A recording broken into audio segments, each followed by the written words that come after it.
सिद्ध हो जाता है। हे गुरु ब्रह्मा, हे गुरु विष्णु, हे गुरु ब्रह्मा, हे गुरु विष्णु, हे शंकर भगवान आपके चरणों में। हे गुरुदेव प्रणाम आपके चरणों में, सारे तीर्थ धाम आपके चरणों में। हे गुरुदेव प्रणाम आपके चरणों में।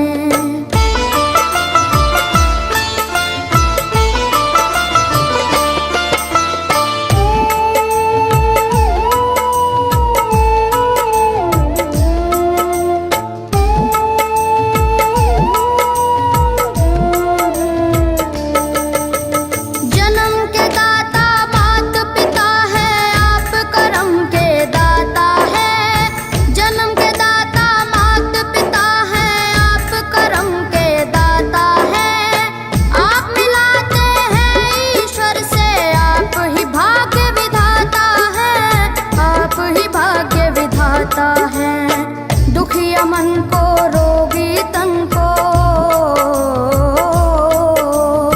दुखिया मन को, रोगी तन को मिलता है आराम आपके चरणों में।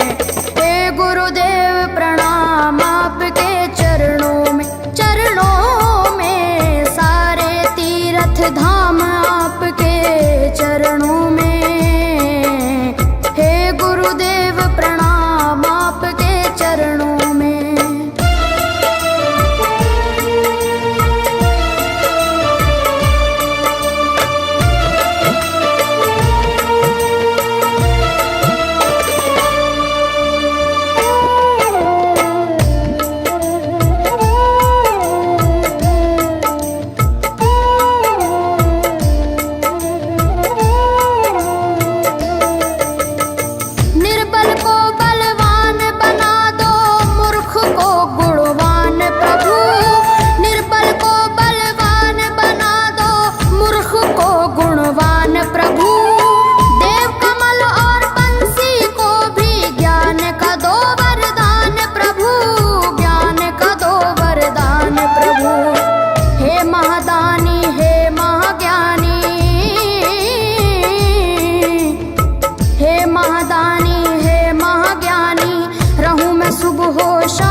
धाम आपके चरणों में।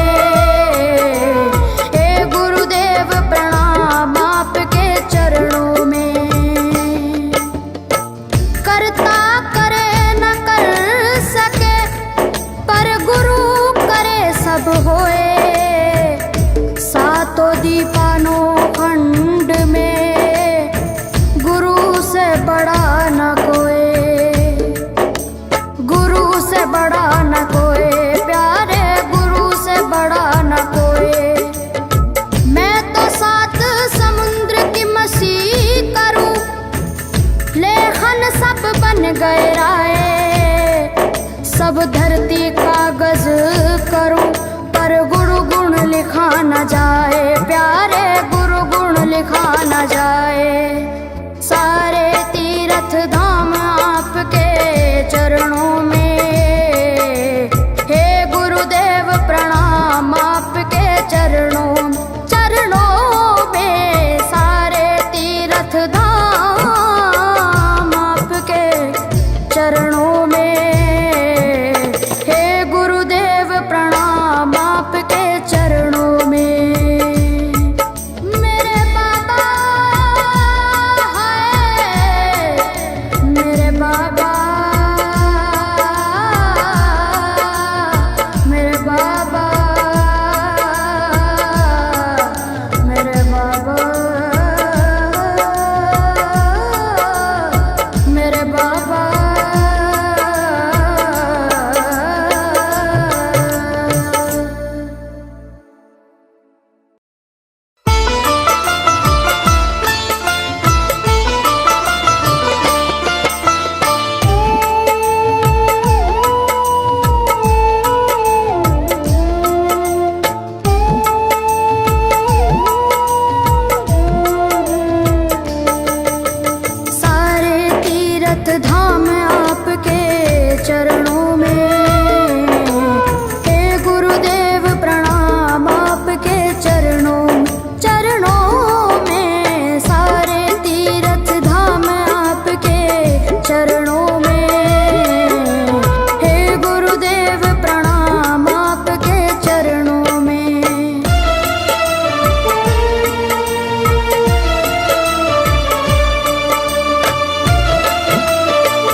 बाबा